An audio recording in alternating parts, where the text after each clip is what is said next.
Assalamualaikum Ibu. Selamat pagi. Perkenalkan, saya Herna Ramadhani, mahasiswa Politeknik Komunikasi Tasikmalaya yang berdinas pada dalam pagi hari ini. Sebelumnya, apakah benar ini dengan Ibu Ajeng? Iya. Baik, Ibu, tujuan saya datang kemari menurut catatan keperawatan, hari ini Ibu Ajeng ini akan dilakukan pemeriksaan, berbagai pemeriksaan, diantaranya ada pemeriksaan kesadaran, ada pemeriksaan menial sign, dan juga nanti ada pengaturan posisi tidur. Untuk waktunya sekitar 10-15 menit dan tempatnya di sini. Apakah Ibu bersedia? Baik, kalau begitu saya akan mempersiapkan alat terlebih dahulu ya Ibu. Cuci tangan.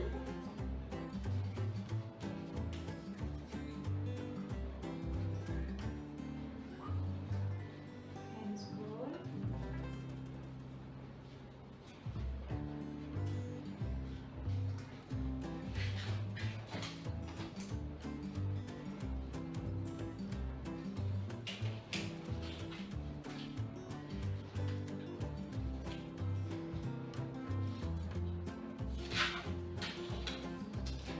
Saya akan mulai ya Ibu. Pertama-tama kita akan melakukan pemeriksaan kesadaran dulu kepada pasien dengan menggunakan GCS atau Glucose Scale. Pemeriksaan GCS ini dilakukan untuk mengetahui tingkat kesadaran pasien. Terdapat beberapa komponen di dalamnya. Yang pertama ada A. A ini dinilai sampai 4, kemudian ada verbal sampai 5, dan ada motorik sampai 6. Kemudian nilai minimum dari GCS ini adalah 3 dan nilai maksimumnya adalah 15. 3 yang berarti koma atau tidak sadar, dan 15 yang berarti pasien dalam kesadaran yang normal. Sekarang kita langsung saja melakukan pemeriksaan kesadaran pada Ibu Ajeng. Ibu bisa buka matanya Ibu. Baik, pasien merespon dengan rangsang suara, kemudian membuka mata. Ini berarti menunjukkan bahwa pasien itu masuk dalam nilai 3. Selanjutnya, Ibu namanya siapa? Ibu tahu sekarang ada di mana? Pasien menjawab pertanyaan dengan tidak membentuk suatu kalimat atau dengan kata-kata yang tidak nyambung, maka masuk dalam nilai 3. Selanjutnya, Ibu bisa diangkat tangan kanannya.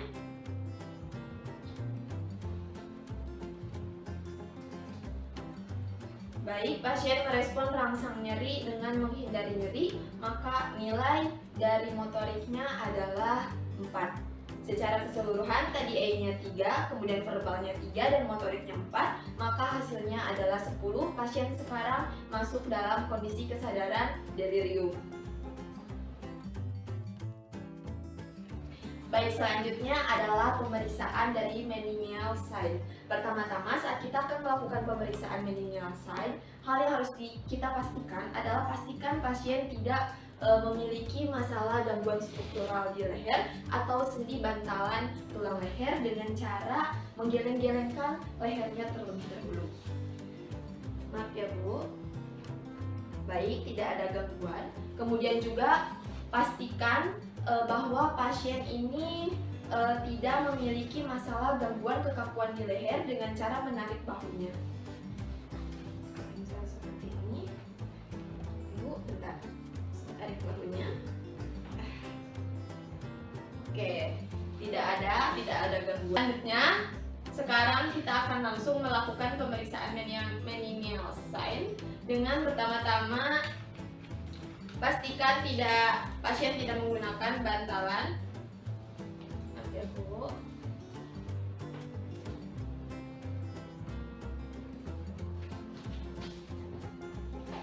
Kita akan melakukan pemeriksaan kaku kuduk terlebih dahulu.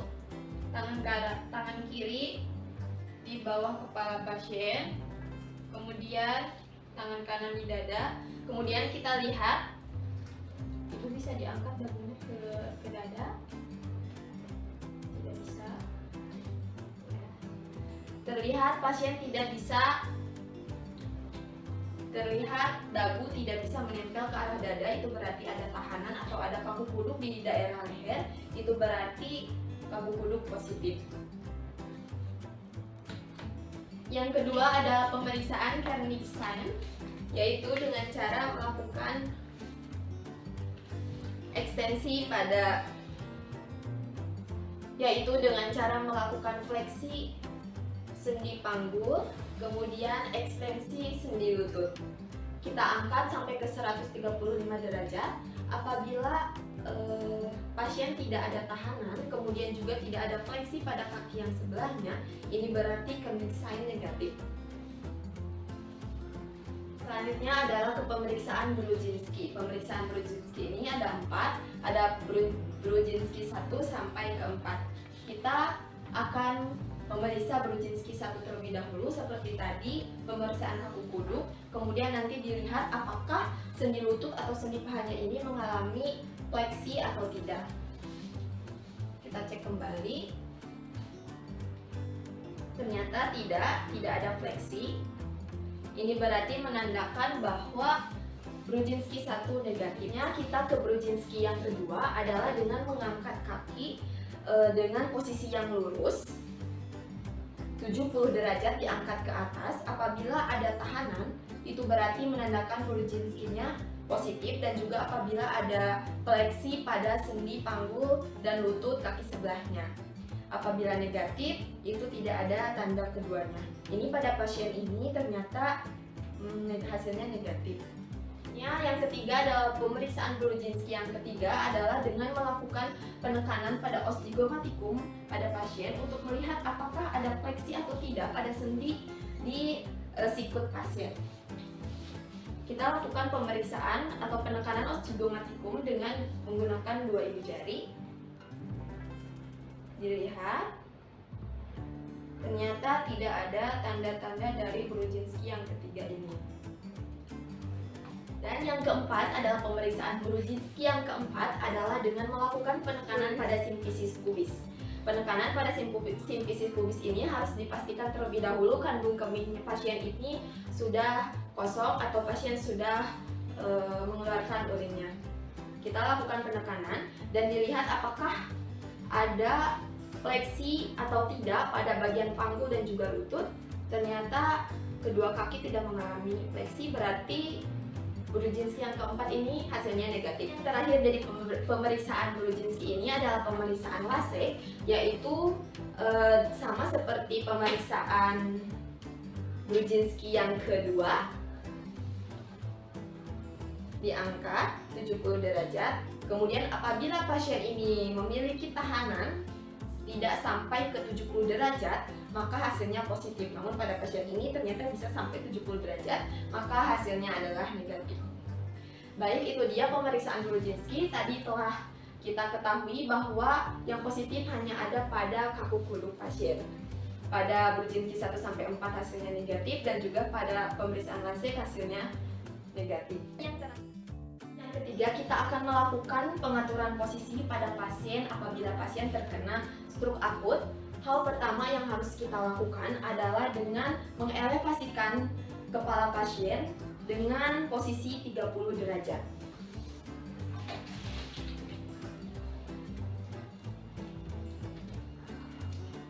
Sebanyak 30 derajat.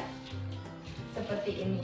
Apabila tiba-tiba pasien masuk ke rumah sakit kemudian ternyata ada serangan stroke, maka langkah yang harus kita lakukan adalah mengelevasikan kepala sebanyak 30 derajat. Namun apabila pasien nantinya sudah stabil atau masuk ke ruang rawat inap, kita bisa melakukan pengaturan posisi pasien pada posisi terlentang, pada posisi yang sakitnya di atas, dan juga pada posisi yang sakitnya di bawah. Adalah kita akan melakukan pengaturan pada posisi yang terlentang terlebih dahulu.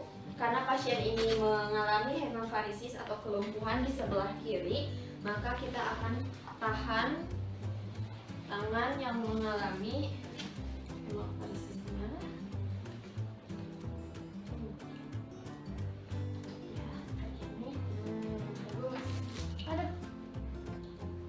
Baik, kemudian kita ke bawahkan dulu tangannya.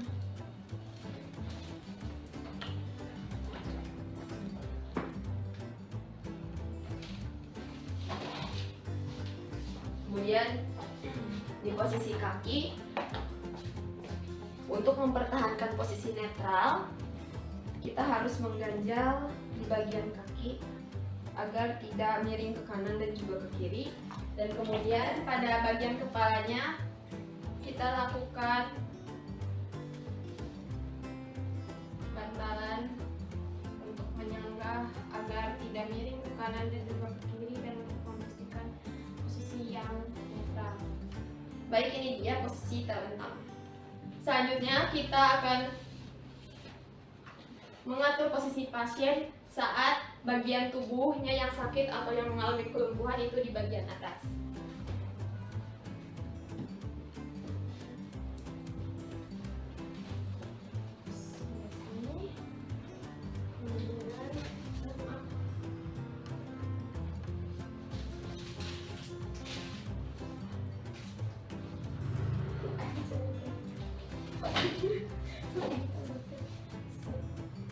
Nah, ya. Kemudian kita akan menyanggah bagian yang mengalami kelumpuhan dengan bantal seperti ini, dan di bagian kaki ini juga seperti ini, untuk memastikan bagian yang sakit tetap terlindungi. Ini posisi ketika bagian yang sakitnya ada di bagian atas. Dan yang ketiga adalah kita akan melakukan pengaturan posisi ketika bagian yang sakitnya itu ada di bawah dan bagian yang sehat ada di atas. Ya, ini Ibu luruskan. Nah, ini seperti ini. Dan ini posisi ketika bagian yang sehat ada di atas dan bagian yang sakit ada di bawah. Baik, itu dia pengaturan posisi pasien untuk pada pasien stroke. Posisi-posisi ini nantinya tidak boleh dibiarkan terlalu lama, harus dialih-alihkan selama 2 jam sekali. Ibu, pemeriksaan hari ini sudah selesai. Tadi untuk pemeriksaan meninggalnya ada bagian-bagian yang positif dan juga ada bagian-bagian yang ternyata negatif.